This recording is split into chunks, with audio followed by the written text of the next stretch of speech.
Hello subscribers, welcome to Ari Embroidery Upgrade YouTube channel. இந்த வீடியோவில் hearing phone stitch பற்றி தான் பார்க்க போகிறோம்.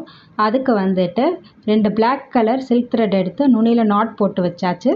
14 சைஸ் துலிப் ஜப்பான் நீடில் எடுத்துக்கிட்டாச்சு. அண்ட் வந்துட்டு 2 parallel ஸ்ட்ரெயிட் லைன்ஸ் நான் போட்டுக்கிட்டேன். இந்த பாயிண்ட்லேருந்து ஆரம்பிக்க போகிறேன். இது வந்து எக்ஸ்எக்ஸாக வரும் இந்த மாடல் செஸ்ட்டு.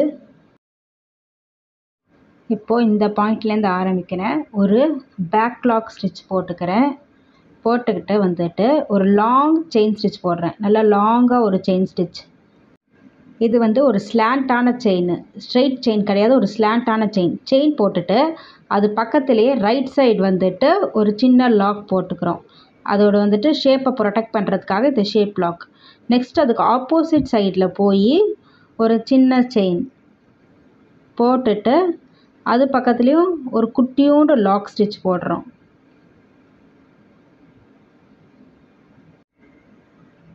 இப்போது லாக் ஸ்டிச் போட்டதுக்கப்புறம் டைரெக்டாக வந்துட்டு அந்த 2 நூலையும் டைட்டாக பிடிச்சி எக்ஸ் ஷேப்பில் கொண்டு வரோம். இன்னொரு ஒரு ஸ்லாண்ட் செயின், லாங் செயின் கொண்டு வந்து திருப்பி செயின் போட்டுட்டு அதை இந்த பக்கம் கொண்டு போகக்கூடாது, இந்த இடத்துல போய் போயிடக்கூடாது. அந்த இடத்துல சின்னதாக ஒரு லாக் போட்டுட்டு இப்படி கொண்டு போய் குத்திடக்கூடாது. இப்படி கொண்டு போய் குத்தினா தப்பாக வரும், அந்த ஷேப்பே வராது, எக்ஸ் ஷேப்பே வராது. என்ன பண்ணணும், இந்த டைரக்ஷன்லேயே போய் ஒரு சின்ன செயின் போடுறோம். அது பக்கத்துலேயே வந்துட்டு அந்த செயினோட ஷேப்பை ப்ரொடெக்ட் பண்ணுறதுக்கு ஒரு சின்ன ஷேப் லாக் கொடுக்குறோம். இப்போது இங்கேருந்து திருப்பி வந்து ஒரு லாங் செயின் போடுறோம். அதே மாதிரி ஒரு ஸ்லாண்ட் செயின் போட்டுட்டு அது பக்கத்தில் வந்துட்டு ஒரு சின்ன லாக் ஸ்டிச் கொடுத்துட்டு அதோட ஆப்போசிட் டைரக்ஷனில் போய் ஒரு செயின், அது பக்கத்தில் ஒரு லாக்கு. இப்போது அந்த இடத்துலேருந்து நீடலை எடுத்து திருப்பி ஒரு ஸ்லாண்டாக ஒரு லாங்காக வந்துட்டு ஒரு செயின் ஸ்டிச் போட்டாச்சு. அது பக்கத்தில் ரைட் சைடில் வந்துட்டு ஒரு லாக் ஸ்டிச் போட்டாச்சு. நெக்ஸ்ட் ஆப்போசிட் டைரக்ஷனில் இந்த லெஃப்ட் சைடில் வந்துட்டு ஒரு செயின் போடுறோம். இப்போ திருப்பி அதே லெஃப்ட் சைட்லேயே வந்துட்டு ஒரு லாக்கு போட்டாச்சு. திருப்பி வந்துட்டு லாங்காக ஒரு ஸ்லாண்ட் செயின் போடுறோம். அந்த ஸ்லாண்ட் செயினுக்கு ரைட் சைடு வந்துட்டு லாக் ஸ்டிச் போடுறோம். அதை வந்துட்டு ஆப்போசிட் டைரக்ஷனில் ஒரு சின்ன செயின் ஸ்டிச் போடுறோம். சின்ன செயின் ஸ்டிச் போட்டுட்டு அந்த லெஃப்ட் சைட்லேயே வந்துட்டு ஒரு சின்ன லாக் ஸ்டிச் போட்டுட்டு திருப்பி வந்துட்டு ஒரு ஸ்லாண்டான லாங் செயின் கொண்டு வந்து குத்துறோம். இப்போ பாருங்கள், எக்ஸாக வந்து ஷேப்பு நல்லா கிளியராக தெரியுது பாருங்கள். நல்லா கவனித்து பாருங்கள். கீழே வரும்போது ரைட் சைடு லாக் ஸ்டிக் வச்சு மட்டும் தான் போடணும். அந்த சைடு செயின் போட்டுடக்கூடாது. செயின் வந்துட்டு லெஃப்ட் சைடில் தான் போடணும். சின்னதாக லாக் ஸ்டிச் போடணும். எப்போவுமே நீங்கள் லாக் ஸ்டிச் வந்து பெருசாக போட்டிங்க அப்படின்னா அந்த எக்ஸே கிளியராக தெரியாது. அதனால் இது எவ்வளோ சின்னதாக போட முடியுமோ அவ்வளோ போட்டு பழகுங்க. இப்போ திருப்பி ஒரு செயின் போட்டாச்சு. அதுக்கு லெஃப்ட் சைட்லேயே பக்கத்துலேயே ஒரு சின்ன லாக் ஸ்டிச் போட்டாச்சு. ஒரு லாங் ஸ்லாண்ட் செயின் கொண்டு வந்து போட்டாச்சு. இப்போது கிளியராக பாருங்கள். இப்போ நான் மேலே குத்திட்டு கொஞ்சம் தள்ளி லாக் ஸ்டிச் போடுறேன். கொஞ்சம் தள்ளி நம்ம போடும்போது என்ன ஆகும் அப்படின்னா, நம்ம அதுக்கு ஆப்போசிட் டைரக்ஷனில் இழுக்கிறோம்ல, அப்போ அது பார்த்தா வந்துட்டு டி ஷேப்பில் இருக்கும். எக்ஸ் ஷேப்பில் ஷார்ப் எண்டே வராது. அதனால் இப்போ வந்துட்டு அதை ரிமூவ் பண்ணிட்டோம்.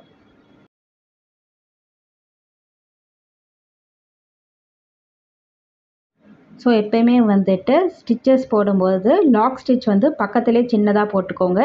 பெருசாக போட்டிங்க அப்படின்னா அதோட ஷேப்பு டிஃபைண்டாக அழகாக வராது, ஃபினிஷிங் நல்லா இருக்காது. இப்போது திருப்பி வந்துட்டு செயின் போட்டாச்சு. அது பக்கத்தில் ஒரு லாக் செயின் போட்டாச்சு.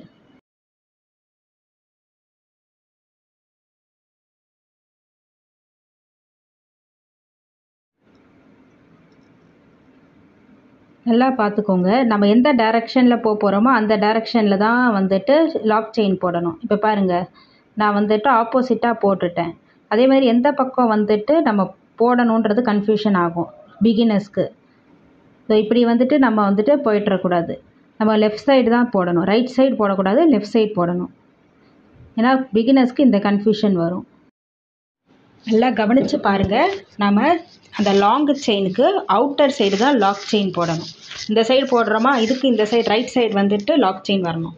அதே மாதிரி அந்த ஷார்ட் செயின் போட்டுட்டு லெஃப்ட் சைடு அந்த செயினுக்கு ரைட் சைடும் லெஃப்ட் சைடும் தான் வந்துட்டு எப்போயுமே லாக் செயின் வரணும்.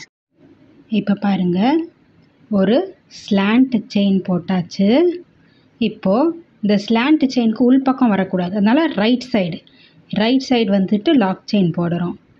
நெக்ஸ்ட்டு வந்துட்டு ஒரு ஷார்ட் செயின் போடுறோம். இப்போ ஷார்ட் செயின் போட்டதுக்கப்புறமா நம்ம உள்பக்கமாக வந்து போடக்கூடாது லாக் செயின், அதனால் வெளிப்பக்கமாக லெஃப்ட் சைடு வந்துட்டு லாக் செயின் போட்டுட்டு மேலே எடுத்துகிட்டு போய் நம்ம அந்த இன்னொரு லாங் செயின் போடுறோம்.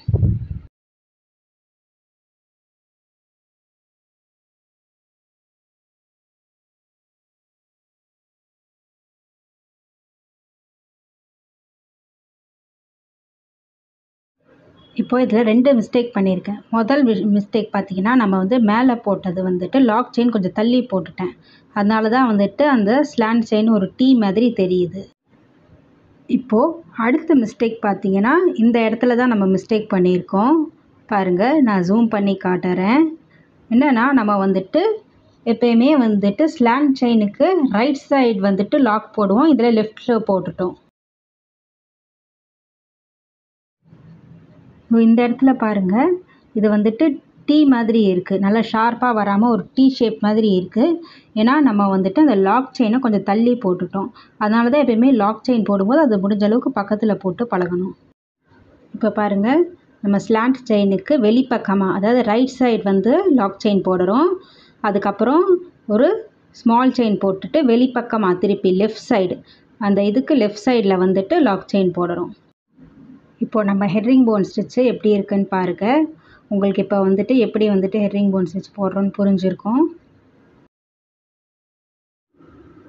இப்போது நம்ம ஹெர்ரிங் போன் ஸ்டிச்சை பற்றி பார்த்துக்கோங்க. எப்படி வந்துட்டு ஹேண்ட் மூமெண்ட்ஸ் இருக்குது, நீடில் டைரக்ஷன் எப்படி சேஞ்ச் பண்ணுறோன்னு.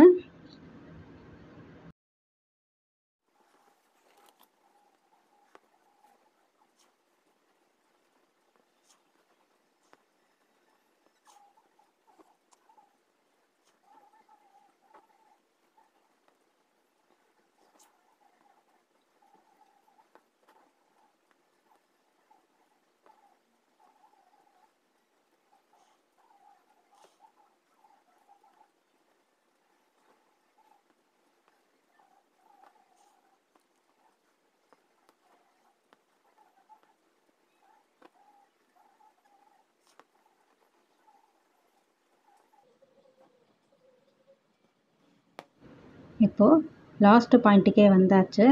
அந்த இடத்துல வந்துட்டு இப்போ நம்ம என் நாட் போட்டுக்கிறோம். 2 சில்க் த்ரெட்டையை எடுத்து என் நாட் போட்டாச்சு. இப்போ நம்ம ஹெர்ரிங் போன் ஸ்டிச் வந்துட்டு செக்யூர்டாக இருக்குது. பார்க்க இப்படி தான் இருக்குது. சப்ஸ்கிரைபர்ஸ் நீங்களும் வந்து இந்த ஹெர்ரிங் போன் ஸ்டிச்சை ட்ரை பண்ணுங்கள். உங்களுக்கு எதாவது குவைரிஸ் இருந்தால் கமெண்ட் பண்ணுங்கள். தேங்க்ஸ் ஃபார் வாட்சிங். ப்ளீஸ் லைக் பண்ணுங்கள், கமெண்ட் பண்ணுங்கள். கீழே தெரிகிற லோகோவை கிளிக் பண்ணி ப்ளீஸ் சப்ஸ்கிரைப் பண்ணுங்கள்.